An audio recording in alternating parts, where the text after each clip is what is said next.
박성재 기각으로 아침이 너무 무기력합니다. 이런 댓글도 있고 그리고 아까 이제 미싱 하면서 듣고 계신 눈꽃님은 하늘이 청명해서 기분이 좋은데 박성재 기각 때문에 또 화가 나는 아침입니다. 올리아님도 너무 화가 납니다. 이런 댓글들이 쭉 올라오고 있습니다. 어떻게 이럴 수가 있을까? 저는 당연히 영장 발부되겠지 하고 그냥 빨리 잤거든요. 저도 그렇게 생각했습니다. 피곤해서 좀 빨리 잤는데 기각이 돼서 네. 먼저 두 변호사 중에 네. 어떤 분이 먼저 말씀하실까요? 일단 네. 이 영장을 기각한 판사 이름 아십니까? 박정호. 네, 예. 박정호. 이름이 같네요. 네네. 이름이 같으면은 네네. 사과 먼저 하시죠. 제가요? 네. 아 진짜 어떻게 그럴 수가 있습니까? 이름이 예. 이름이 같아요. 박정호 부장 판사, 영장 전담 판사. 예. 네. 아, 근데 이게 지금 저도 깜짝 놀랐습니다. 예, 이게 이름 지금 보고. 예.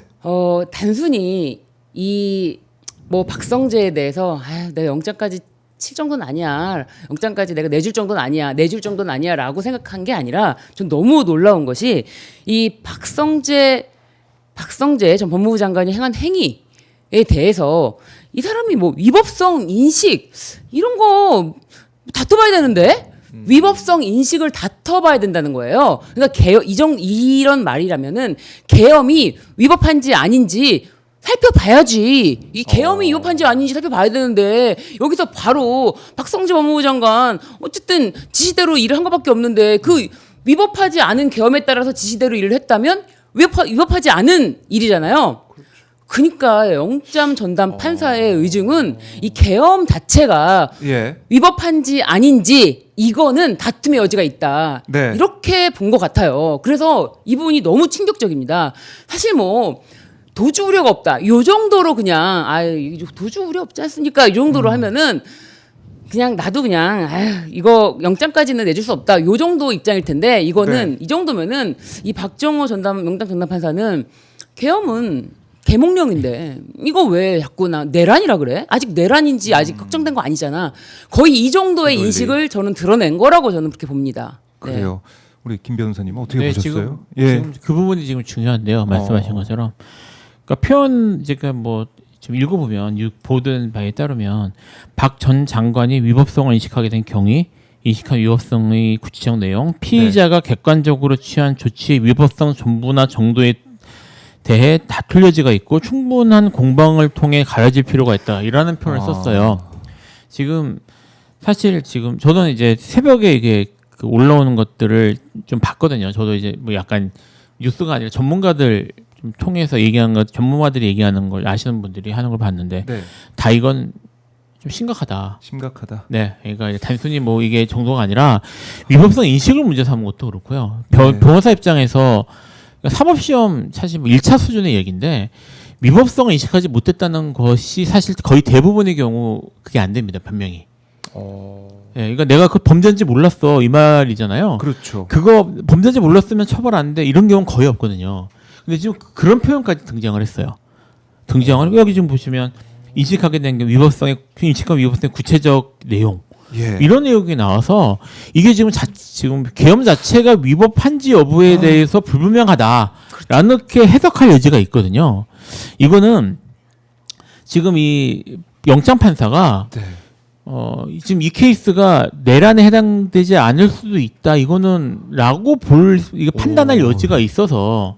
근데 이게 지금 사실 이게 내란이 아니라고 주장하는 사람들은 국힘 쪽에 일부 몇 명밖에 없어요. 이게 제가 지난번에 말씀을 드렸던 것 같은데 우리나라 내란에 대해서 판례들이 몇 개 있고 가장 중요한 판례가 5.18 판례인데 네. 5.18 판례 기준으로 현재 이 케이스는 완벽하게 내란에 해당이 되거든요. 5.18 판례에서 내란의 요소가 되는, 그러니까 이거 어떤 행위를 내란으로 볼 수 있는지가 몇 가지가 제시가 돼 있는데 네. 한 70-80%가 겹칩니다. 겹쳐서 네, 내란 보더라도 네, 그러니까 내란으로 볼 수 있고 내란이 뭐 미수에 끝난 것이 아니라 예. 내란이 완성됐다. 그러니까 내란의 기수라는 표현을 쓰거든요. 미수라는 말은 아실 텐데 미수의 반대로 범죄가 완료된 걸 기수로가 부릅니다. 예. 그러니까 5.18 판례에 의하면 명백히 내란의 기수고요. 이 부분에 대해서는 법학자들이나 전문가들 사이에 이건 뭐 거의 논란의 여지가 없다의 수준이었는데 지금 이렇게 나온 거예요. 그래서 이게 이유가 뭘까? 뭐 아직은 뭐 몇 시간 안 지났고요. 뭐 이래저런 얘기가 나올 수 있지만 이게 법원이 지금 어제 최근에 많이 이제 공격이나 이런 비판을 받았잖아요. 여기에 대해서 법원이 그 자기들이 권한이나 이런 것들을 통해서 뭐 예를 들면 이제 반항이나 또는 뭐 이런 게 아닌가. 그러니까 내란 같은 경우에 지금 결국은 법원이 판단을 해야 되는데 그러니까요. 법원에서 너 이렇게 하면 내란에 대해서 우리가 유지하지 않을 수도 있어라는 듯한 모습을 보였다 이렇게 해석할 여지도 있어서 충격적인 만약 그렇다면 이번에 그러니까 그렇다면은 유추해 볼 수 있는 그렇다면 뭡니까 판단의 법적 판단의 최종적 판단을 대한 권한을 갖고 있는 사법부에서 이렇게 나오면 이게 이제 그럼 내란이 이게 빨리 이게 되겠어? 뭐 이런 생각까지 들 수 있는. 그러니까 이제 물론 확대해서 그럴 수도 있습니다만 일반적인 영장 기각과 달리 위법성의 인식, 위법한지 여부에 대한 다퉈볼 이런 식의 얘기가 나와서 네. 그래서 일반적이지 않습니다. 그래서 이건 좀 국민 여러분들이 이거는 좀 유의 깊게 지켜봐야 될 그런 기각이에요. 그러니까 단순히 우리 사법부 수장인 조희대 대법원장에게 왜 이렇게 무례하게 굴어? 난 이런 식으로 하면 협조 못하지. 요 정도의 소극적인 저항이 아니라 이거는 내란이라고? 모르겠는데 위법한지 아닌지 따져봐야지. 이거 뭐 어떻게 바로 계엄에 따라서 그 조치를 취한 게 어떻게 위법하다고 할 수 있어? 다퉈봐야 돼 이거는. 라고 말을 하는 거는 단순히 조희대 지키기를 넘는 지금 아예 이 계엄에 대해서 내란인지 아닌지 이 판사 집에 가서 그럴 거예요. 난 개몽됐는데? 저는 그렇게 보여요. 그렇게 보일 정도로 엄청난 예. 영장 기각이다라고 그 내용을 분석해 주셨는데 사유가 자체가 정말 충격적이다. 이건 심각한데요. 이렇게 되면 3대 특검에서 특히 내란 특검에서 이렇게 열심히 수사해서 보도가 되고 우리가 구속되는 사람도 보고 뭐 여러 가지 혐의들이 보도가 되고 있는데 의혹들이 확인이 되고 있는데 네. 이게 결국에는 마지막에 해야 될 건 판사들이 네. 땅땅땅 해줘야 되는 것인데 이게 그냥 국민들의 생각과 다르게 내란이 아니고 뭐 사람도 뭐 죽은 사람도 보는데 뭐 그냥 넘어가지 이런 식의 흐지부지 될 수가 있다는 거예요. 이게 이걸 생각하셔야 돼요. 그러니까 지금 그 조희대 대법원장이 지금 문제되는 게 대법원 전원합의체에서 뭐 대충 했다 쉽게 말. 뭐 그렇게 제대로 보지도 않고 했다 이런 게 문제인데 네. 이게 내란에 대해서 1심, 2심 먹고 3심까지 가겠죠. 근데 아까 제가 판례 얘기를 했는데 네. 전원합의체에서는 판례를 변경할 수 있습니다. 그러니까 지금 제가 5.18 판례에 비춰볼 때 명확하게 이제 내란이다라고 이렇게 얘기를 하지만 5.18 판례에 대해서 입장을 변경한다. 이건 내란으로 못 풀 수 없다라고 할 수도 있어요. 근데 지금 사실은 이제 이렇게까지 사람들이 생각하지는 않았고 왜냐면 뭐 내란 5.18 판례에 대한 논문도 많고요. 네. 연구가 많이 됐을 거 아닙니까? 이게 역사적 사건이니까. 근데 다시 이제 조희대가 지금 계속 문제되고 있는 졸속으로 파기환 송심을 했던 그런 케이스가 내란 사건에서 벌어질 수 있지 않을까 뭐 이런 생각까지 들 수가 있는 상황인 거예요. 지금. 그러니까요.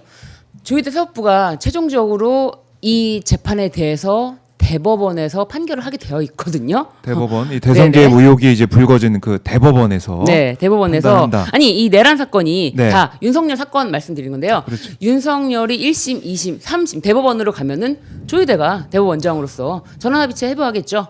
그러면은 다시 모여라 우리 윤석열에게 임명받은 사람. 윤석열에게 임명받은 사람이요. 총 조희대는 이제 대법원장으로서 임명받고 그 전에 윤석열이 대통령으로 취임하기 전에 있었지만 그럼에도 불구하고 조희대까지 포함해서 그리고 맨 마지막에 이제 마용주 대법관인가요? 그분은 이제 어쨌든 윤석열이 제청해서 한덕수가 임명한 2025년 1월달에 임명됐으니까 10명입니다. 네, 조희대 코트에 조희대와 함께 뜻을 하겠다는 사람이 제가 봤을 때 10명이라고 보여져요. 네, 그래서 이렇게 된다면은 뭐 1심 직연 이거 1심부터 너무 불안한데 이렇게 생각할 게 아니라 1심에서 항소심에서 어떻게 판단을 하든지 간에 조희대의 뜻대로 결국은 네, 이거는 내란 모르겠는데라고 할 수도 있고요. 그리고 네. 지금 이 영장 전담 판사를 조희대 대법원장이 예. 구성한 거 아닙니까? 이렇게 영장 전담 판사 이렇게 구성을 해야겠다라고 하면서 계속 의심을 했는데 사실 다들 설마 하면서도 수원에서 영장 전담 판사를 이렇게 쫙 이렇게 배치하고 수원에서 온 판사들을 네. 그렇게 배치하는 것에 대해서 계속 의심을 가졌는데 지금 이 박정호 영장 전담 판사 그리고 한덕수 총리 영장 기각했던 정재욱 네. 판사 네 의심이 너무 됩니다. 네 그런데 단순히 소극적인 느낌이 아니라 이거는 적극적으로 이제 완전히 우리가 생각하는 대로 판결하자 이제 네. 이쪽으로 간다면 뭐 직위원도 뭐 정말 말도 안 되는 논리로 윤석열을 풀어주기까지 했는데 그렇다면은 1심에서 어떻게 나올지 저는 이미 예상이 됩니다. 네. 아유, 이게 심각한 네. 상황이다라고 좀 말씀을 드리고 이게 사법부가 제대로 바로 서야 정의가 구현이 되고 완성이 될 텐데 그런 기미가 좀 안 보이는 것 같고 조희대 대법원장도 국회에 나와서 하는 모습을 보면 국민과 전혀 이제 다른 세상에 살고 있는 듯한 그런 분위기를 계속 풍기고 있는 거 아니겠습니까? 그러니까 믿을 수가 없다는 거예요. 불신을 살 수밖에 없다는 거죠. 그러니까 아닙니까? 지금 사실 이제 그렇게 하겠어? 그래도 그래도 법원인데 이런 것들에 대해서 지금 신뢰력이 더 깨웠잖아요. 그렇죠. 근데 지금 이번 기각은 네. 이제까지도 뭐 구속영장 기각이 뭐 이 사람만 냈던 건 아니지만 박성재만 냈던 건 아니지만 이번 기각은 좀 다릅니다. 이게 이유가 좀 다르고요. 네. 그리고 다시 이제 정말 대법원이 자기들의 견원합의체까지 해가지고 판례 변경까지 하면서 저기 면죄부를 줄 수도 있겠는데 이 사람들 하는 걸 봐서 네. 이거 사실은 뭐 그렇게까지는 저도 사실 이거 나오기 전까지 그렇게까지 생각은 아니었거든요. 뭐 이게 저기 확고하게 정립된 판례가 있고 그 다음에 수많은 논문들이 나와 있는데 네. 대법원이 그렇게 하겠어라는 생각을 했었는데 그저께까지 근데 이게 저기 뭐 지난번에 그 이재명 대통령에 대한 했던 것처럼 똑같은 할 수도 있는 사람들이구나라는 다시 느끼게 네. 됩니다. 사실. 그렇게 하고도 남을 사람들이다. 네. 이런 생각이 들어요. 네. 와. 이거 심지어 월요일에 물론 한덕수 전 총리에 관련된 부분이지만 CCTV가 공개되면서 정말 많은 국민들이 그걸 보면서 와 저럴 수가 있냐라고 그렇죠. 공분을 정말 샀는데 네. 그 정도를 다 소명을 했는데도 불구하고 이번에는 이제 박성재가 나온 편에 대해서 상세하게 특검에서 소명을 했다고 해요. 예. 그 CCTV 영상 자료를 분석을 그렇죠. 하면서 그럼에도 불구하고 계엄 위법한지 모르겠다라고 얘기한 게 바로 지금 사법부다. 직위원 뭐 조희대 말씀에서 드렸지만은 사법부 전체가 지금 이 내란 상황에 대해 어떤 생각하고 있는지 국민들이 계속 의심할 수밖에 없는 네. 그런 시점이고 네. 이거 너무 충격적인 이제 박성재 전 장관 기각 그 내용도 우리 변호사님들이 네. 짚어주셨지만은 그냥 뭐 가볍게 넘길 게 아니다. 잘못하면 큰일 날 수도 있다. 네. 내란은 종식되지 않았다, 끝나지 않았다 이런 생각하게 되고.